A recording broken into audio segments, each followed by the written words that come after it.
हमारे साथ इमरान प्रतापगढ़ी हैं, कांग्रेस के वरिष्ठ नेता और सांसद हैं। सर, वोटर अधिकार यात्रा में आप शामिल हुए हैं, किस तरीके से यात्रा चल रही है? और क्योंकि बीजेपी तो ये कह रही है कि इसका कोई मतलब नहीं निकल रहा है, खाली एक ऐसा मुद्दा बनाया जा रहा है जो कोई मुद्दा है ही नहीं। जब भाजपा के नेता ये बात कहते हैं कि इसका कोई मतलब नहीं है, तो उनके पेशानी पर पड़े हुए बल भी देख लिया करिए। लाखों लाख लोग उमड़ करके आ रहे हैं।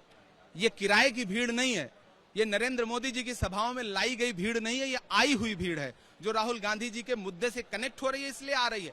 एक तरफ वो लोग हैं जो हर मुद्दे को नकार देना चाहते हैं। बिहार से जुड़ा कोई भी मुद्दा, जितने झूठ प्रधानमंत्री जी ने बोले हैं, उस सारे झूठ को नकार देना चाहते हैं।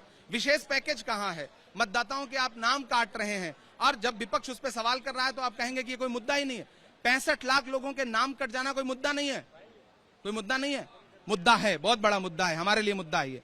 प्रधानमंत्री भी आए थे, उन्होंने बड़ी बातें कही, उन्होंने घुसपैठियों के आप लोग शरण दे रहे हैं, बिहारियों का हक मार रहे हैं। कांग्रेस आरजेडी के साथ मिलकर बात करिए सरकार बनाने की, जो आरजेडी ने जिसने यहाँ पर क्राइम को बढ़ावा दिया था अपनी सरकार के दौरान, तमाम बातें। मुझे लग रहा है प्रधानमंत्री जी को पिछले 2-3 हफ्ते का बिहार का अखबार उठा के देखना चाहिए, न्यूज देखना चाहिए। पटना में दिन दहाड़े हत्याएं हो रही हैं, बिहार में दिन दहाड़े बच्चियों के साथ क्या घटनाएं हो रही हैं, वो प्रधानमंत्री जी को उनका नेटवर्क तो बड़ा तेज है, उनको आईबी से इनपुट मंगवाना चाहिए, उसके बाद भाषण देना चाहिए।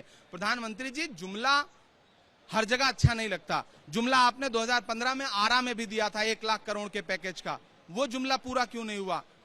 आपने एम्स देने का वादा किया था, वो जुमला क्यों नहीं पूरा हुआ? पूर्णिया एयरपोर्ट की बाट आज भी जो रहा है, आज तक उद्घाटन नहीं हुआ। तो ये जो आपके जुमले हैं, उन जुमलों से अब बिहार का मन बहलने वाला नहीं है।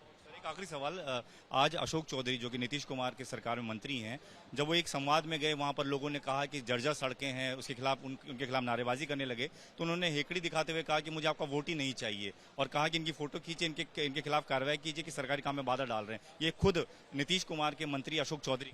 ये अहंकार जदयू के मंत्री को कहां से आ रहा है? ये अहंकार दरअसल प्रधानमंत्री से होता हुआ आगे बढ़ रहा है।